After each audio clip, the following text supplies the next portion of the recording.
রান্না করতে এসে দেখি ফ্রিজে কোনো তরকারি ছিল না, মাছ, মাংস, সবজি, বাজার কিছুই ছিল না, শুধু কয়েকটা ডিম ছিল। ডিম রান্না করব, কিভাবে রান্না করব বুঝতেই পারছি না। তারপর চট করে মাথায় আসলো যে ডিম আলু তরকারিটা রান্না করে ফেলি।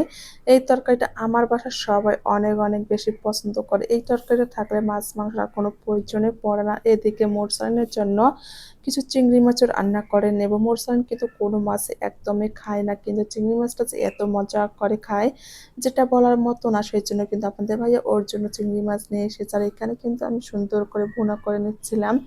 আজকে মা ছেলে দুজনের পছন্দের মতো রান্না বান্নাও শেষ করলাম। হ্যালো ভিউয়ার্স, আসসালামু আলাইকুম।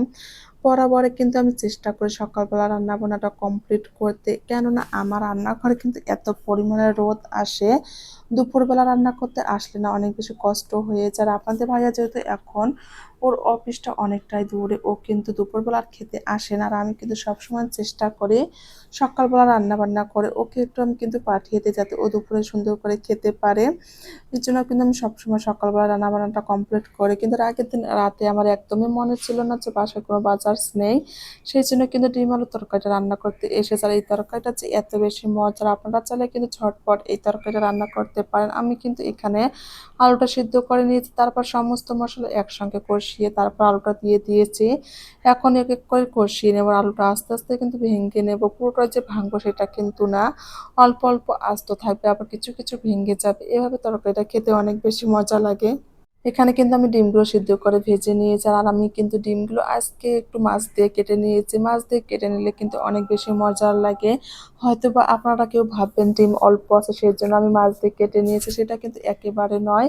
আমি কিন্তু এখানে বেশ কিছু ডিম নিয়েছি আর মাছ দিয়ে কেটে নিয়েছি। আমি যেখানে একটা ডিম খাবো সেখানে আমি 2 পিস খাবো, কিন্তু খেতে যে এত মজা।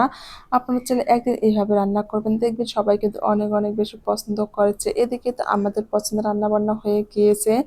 মোরসালান কিন্তু ছোটবেলা থেকে ছোট মাছ, বড় মাছ যেটাই বলুন না কেন ও কিন্তু একেবারে খেতে চায় না, আর চিংড়ি মাছটা কিন্তু অনেক বেশি পছন্দ করে। আপনাদের ভাইয়া তো চিংড়ি মাছ এনে আমাকে দিয়েছে, এখন যে আমি কাটবো, আমি কিন্তু জীবনে ফার্স্ট টাইম আজকে চিংড়ি কাটবো, এর আগে কিন্তু কখনোই কাটা হয়নি। খুবই তো মানে কি বলবো এক্সাইটেড ছিলাম যে কিভাবে কাটবো। তারপরে কিন্তু আমি নিজেই সুন্দর করে কেটে নিয়েছিলাম, একটু মোবাইলেও দেখেছিলাম যে কিভাবে কাটতে হয়। আমি কিন্তু আমার লাইফের এবার ফার্স্ট টাইম চিংড়ি কাটবো এবং রান্না করব। অনেকটাই ভয়ে ছিলাম, তারপর যে এত বেশি মজার হবে সেটা বুঝতেই পারিনি। আমি কিন্তু চিংড়ির যে উপরের অংশটা থাকে সেটা কিন্তু আমি একেবারে ফেলে দিয়েছি। এটা ঠিক হয়েছে কিনা সেটা জানি না, কিন্তু আপনারা অবশ্যই আমাকে কমেন্ট করে জানিয়ে দেবেন। আমি কিন্তু পুরো চিংড়ির উপরে যে খোসাটা থাকে সেটা পুরোটাই ফেলে দিয়েছি, এবং এর ভিতরে যে অকটা থাকে সেটা তো সুন্দর করে ফেলে দিয়েছি। এখানে আমি এক এক করে মশলাগুলো সুন্দর করে কষিয়ে নিচ্ছি। আমি কিন্তু আজকে পেঁয়াজের পরিমাণটা একটু বেশি দিয়েছি, যেহেতু আমি চিংড়িগুলো ভুনা করবো। আর যেহেতু পেঁয়াজটা বেশি দেওয়ার কারণ হচ্ছে যাতে তরকারিটা একটু গাঢ় আর খেতে মজা লাগে। এই তো আমি চিংড়িগুলো দিয়ে এখন কিছুক্ষণ কষিয়ে কষিয়ে রান্না করব। আর সত্যি কথা বলতে আজকে যে 2টো তরকারি রান্না করছে, 2টো তরকারি কিন্তু আমাদের পরিবার সবারই ফেভারিট একটা তরকারি ছিল। আর আমার ছেলে কিন্তু অনেক মজা করে আজকে খেয়েছে, আর আমিও কিন্তু অনেক অনেক বেশি পছন্দ করি চিংড়ি কিংবা ডিম আলুর তরকারিটা। আমাদের আজকের খাওয়া দাওয়াটা কিন্তু অনেক অনেক বেশি মজা করে খাওয়া হয়েছে। সবাই চেষ্টা করবেন পরিবারের কিছু সদস্যর মুখে হাসি ফোটানোর জন্য আলু দিয়েই সেই সুন্দর একটা রেসিপি তৈরি করে সবাইকে খাওয়াবেন। যদিও আমার এটা রেসিপি না, আমি যেভাবে রান্না করি যেভাবে খাই সেটাই আপনাদের সঙ্গে শেয়ার করি, যেহেতু এটা আমার লাইফস্টাইল ব্লগ। আমি কিন্তু সারাদিনের কাজকর্ম আপনাদের সঙ্গে শেয়ার করি। আপনারা চাইলে কিন্তু আপনাদের মতো রান্না করতে পারেন, কিন্তু আমি আমার মতো করে রান্না করলাম এবং আপনাদের সঙ্গে শেয়ার করলাম। সবাই ভালো থাকবেন, সুস্থ থাকবেন। আল্লাহ হাফেজ।